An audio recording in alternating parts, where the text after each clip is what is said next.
और हमारे आज के गहन विश्लेषण में आपका स्वागत है।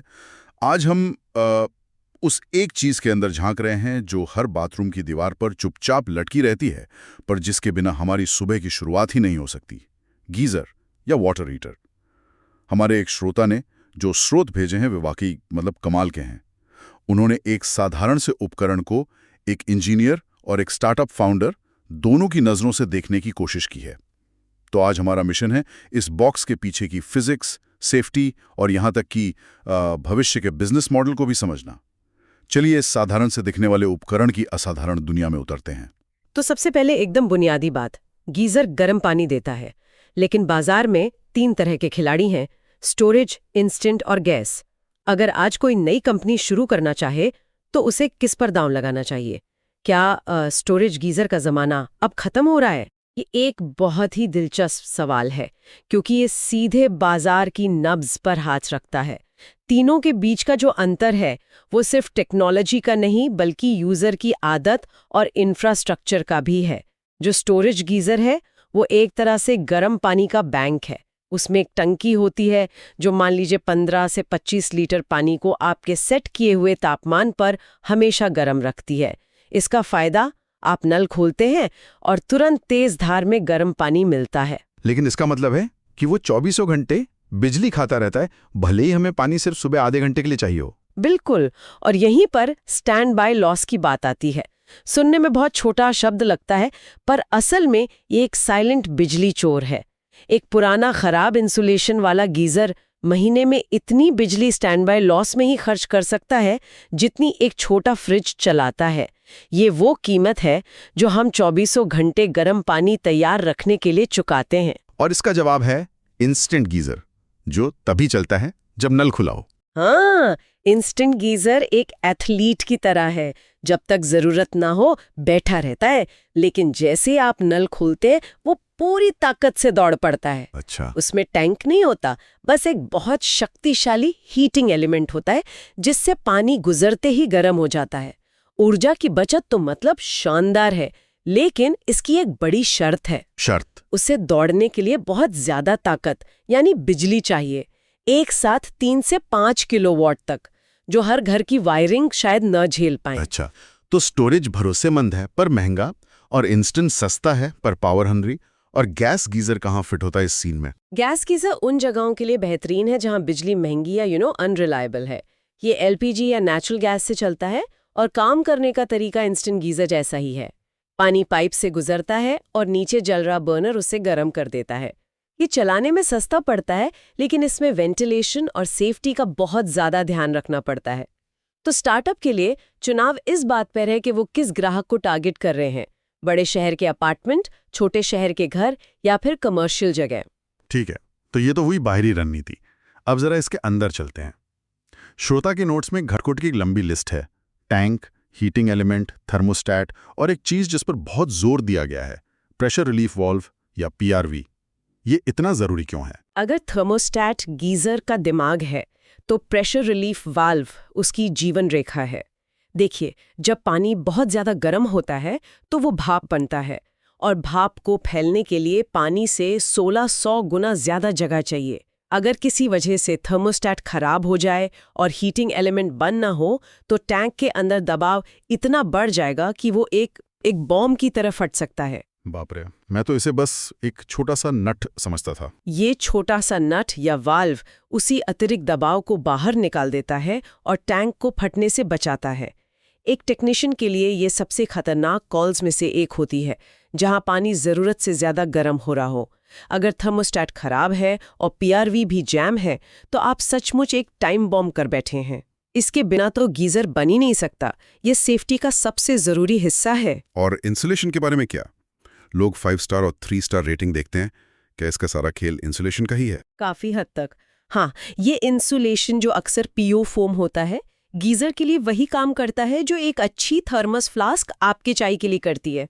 बिना इसके हीटिंग एलिमेंट को बार बार चालू होना पड़ेगा, ठीक वैसे ही जैसे आपको अपनी चाय बार बार गर्म करनी पड़ती है।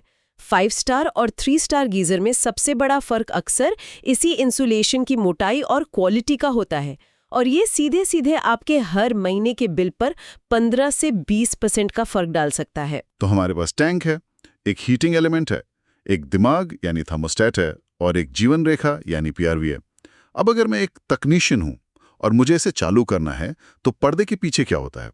जैसे ही मैं स्विच ऑन करता हूं, सबसे पहले कौन सा पुर्जा हरकत में आता है? जैसे ही आप स्विच ऑन करते हैं, कंट्रोलर सबसे पहले थर्मोस्टेट से पूछता है पानी का तापमान क्या है। अगर तापमान सेट पॉइंट से कम है, मान लीजिए आपने 65 डिग्री सेल्सियस सेट किया है और पानी 30 डिग्री पर है, तो थर्मोस्टेट हीटिंग एलिमेंट को पावर भेजता है।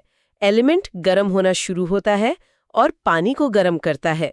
यह प्रक्रिया तब तक चलती है जब तक पानी 65 डिग्री तक नहीं पहुंच जाता। जैसे ही तापमान पहुंचता है, थर्मोस्टेट पावर कट कर देता है। और अगर थर्मोस्टेट धोखा दे जाए तो? यहीं पर दूसरा सेफ्टी फीचर काम आता है, थर्मल कट ऑफ। ये एक तरह का इमरजेंसी ब्रेक है। अगर थर्मोस्टेट फेल हो जाता है और तापमान एक खतरनाक स्तर, मान लीजिए 90 डिग्री सेल्सियस तक पहुंच जाता है, तो ये thermal cut off physically circuit को ब्रेक कर देता है। इसे फिर मैन्युअली ही रीसेट करना पड़ता है। ये एक नॉन रिवर्सिबल सेफ्टी है। और इंस्टेंट गीजर, मुझे हमेशा ये जादू जैसा लगता है। उसमें तो टैंक होता ही नहीं, तो क्या उसमें कोई बहुत ही शक्तिशाली एलिमेंट होता है जो पानी को 1 सेकंड में उबाल देता है? ये थोड़ा खतरनाक नहीं लगता? ये जादू नहीं, बल्कि बहुत सटीक इंजीनियरिंग है। जैसे ही आप नल खोलते हैं, पानी का बहाव एक फ्लो सेंसर को एक्टिवेट करता है। ये सेंसर कंट्रोलर को सिग्नल भेजता है कि पानी बह रहा है, हीटर चालू करो। कंट्रोलर एक बहुत हाई पावर एलिमेंट को करंट भेजता है और पानी उस गर्म एलिमेंट के ऊपर से गुजरते गुजरते तुरंत गर्म हो जाता है। और ये सुरक्षित भी है, क्योंकि जैसे ही आप नल बंद करते हैं, फ्लो सेंसर तुरंत हीटिंग को बंद कर देता है। अगर बिना पानी के एलिमेंट चलता रहा तो वो 1 सेकंड में जल जाएगा। चलिए, अब उन समस्याओं पर आते हैं जिनसे हर कोई कभी न कभी गुजरता है। श्रोता ने कुछ आम समस्याओं की लिस्ट दी है, जैसे वो गड़गड़ाहट की आवाज। मेरे पुराने घर में गीजर ऐसी आवाज करता था जैसे अंदर कोई पत्थर उबाल रहा हो। मैंने हमेशा उसे नजरअंदाज किया। क्या ये कोई बड़ी समस्या थी? हाँ, वो पत्थर असल में आपके पानी का मिनरल है, कैल्शियम और मैग्नीशियम, जो हीटिंग एलिमेंट पर और टैंक के तल पर जम जाता है। इसे स्केलिंग या तलछट कहते हैं।